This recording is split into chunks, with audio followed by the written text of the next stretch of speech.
Hello, कैसे हैं आप दोनों? हम एकदम ठीक है डॉक्टर, थैंक यू। तो बताइए मैं किस तरह से आपकी मदद कर सकती हूँ? डॉक्टर मेरी वाइफ पिछले 6 वीक से प्रेग्नेंट है और मुझे जानना था कि इसे ओरल सेक्स करने से कोई खतरा तो नहीं है, कोई प्रॉब्लम तो नहीं है?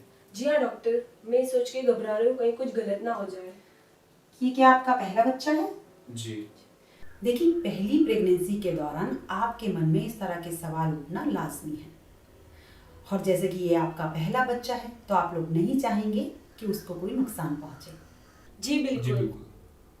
आप दोनों कितने अच्छे केयरिंग पेरेंट्स बन सकते हैं वो तो ये देखकर ही पता चल रहा है कि आप दोनों अपनी खुशी को साइड में रखकर अपनी प्रेगनेंसी को सेफ रखना चाहते हैं। वैसे आप दोनों घबराइए नहीं, इस सिचुएशन में भी आप लोग ओरल सेक्स कर सकते हैं। पर इससे इन्फेक्शन तो नहीं होगा ना?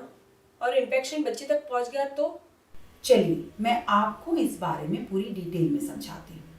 अगर आपकी प्रेगनेंसी नॉर्मल है, उसमें कोई भी कॉम्प्लिकेशंस नहीं है, तो आप अपने बच्चे के प्रसव के समय तक अपनी सेक्स लाइफ एंजॉय कर सकते हैं।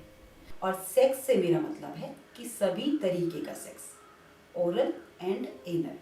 पर हाँ, कभी कभी प्रेगनेंसी के दौरान महिला में हार्मोन्स की हलचल कुछ ज़्यादा ही बढ़ जाती है और उसकी वजह से उनको कुछ तकलीफें होने लगती हैं, जैसे कि नोजिया, बैक पेन, वजन बढ़ना, इस तरह की कुछ तकलीफें, जिसकी वजह से उनका सेक्स से मन ऊब जाता है और उनका सेक्स करने का मन बिल्कुल नहीं करता। इसके अलावा कोई और वजह नहीं है सेक्स ना कर पाने की। रही बात इन्फेक्शन फैलने की, तो वो तभी हो सकता है अगर आपके पार्टनर में कोई माउथ इन्फेक्शन हो या फिर माउथ अल्सर हो या फिर उनको जुकाम हो। इस केस में उनके थ्रू आप में वायरस फैलने का खतरा होता है।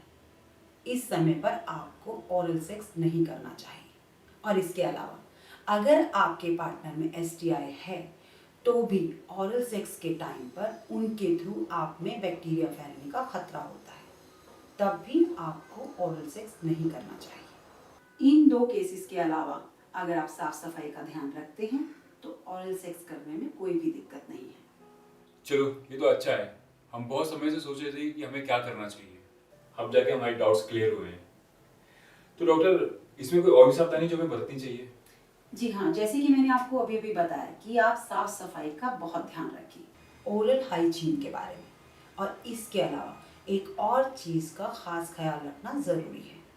जिस वक्त आप ओरल सेक्स कर रहे हो उस वक्त आप अपनी वाइफ की योनि में हवा ना रोकें, क्योंकि झटके से प्रवेश की गई हवा एक एयर बबल के रूप में उनके ब्लड वेसल्स को ब्लॉक कर सकती है, जिसे हम एयर एम्बोलिज्म कहते हैं, जिसकी वजह से आपकी वाइफ और आपके बच्चे की जान जाने का खतरा हो सकता है। और दूसरी बात का ये ध्यान रखें कि अगर आपको लगता है कि आपकी वाइफ प्री मैच्योर प्रसव में जा सकती है तो आप ओरल सेक्स बंद कर दें। इसके अलावा एक चीज़ का और ध्यान रखें कि प्रेगनेंसी के दौरान आपकी वाइफ ज़्यादा देर तक अनकंफर्टेबल महसूस तो नहीं कर रही। और हाँ, प्रेगनेंसी के दौरान रेगुलर चेकअप कराना बहुत ज़रूरी है। That's it. डॉक्टर, आपने हमें एयर एम्बोलिज्म के बारे में बताकर बहुत बड़ी हेल्प की है। Thank you very much.